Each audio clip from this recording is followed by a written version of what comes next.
Want to speak real Turkish from your first lesson? Sign up for your free lifetime account at turkishclass101.com. Being in planes, trains, and buses can be an uncomfortable experience for many people. Often there are small, cramped seats, not many things to do, and sometimes the experience is even scary. Despite this, you often see people working in these environments. How do they do it?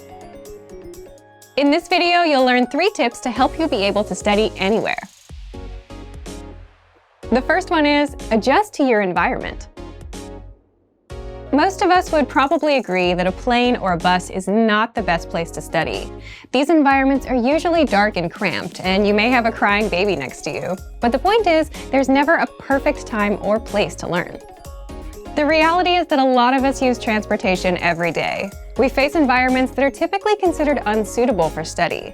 Trains get crowded. You can't do much in your car. Even in your own home, you'll get distracted by the TV or Facebook or something. And some days you'll be sick. You'll be tired.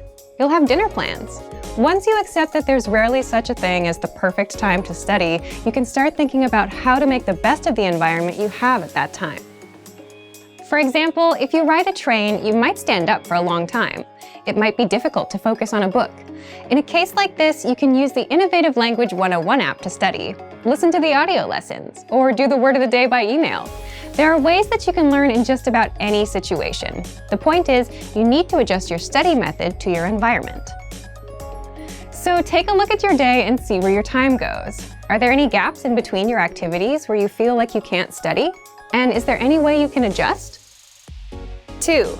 Take advantage of your limited time. We've surveyed tons of learners over the years, and every year we find that the #1 reason most people don't learn a language is they say they have no time. But there's a chance you may have some spare time to study. You might just not recognize it yet. Let's say you commute for 30 minutes every day. You can ask yourself, how do I put these next 30 minutes to use? Or if you finish work at 7 p.m. and spend an hour doing nothing, you can think about what you might do in that hour that will help you work towards your goals. You don't have to use all 30 minutes of your commute or the full hour of your free time, but you can definitely fit in a short lesson or take other steps towards your goals. 3. Have an on and off mindset. When you work, it can be really helpful to have a kind of on-off switch for when it's time to work and time to rest. You can apply this same idea to your language studies. When it's time to study, you can focus solely on that. You don't spend time thinking about doing it, you just do it. It doesn't matter where you are or what kind of studying you're doing, as long as it gets done.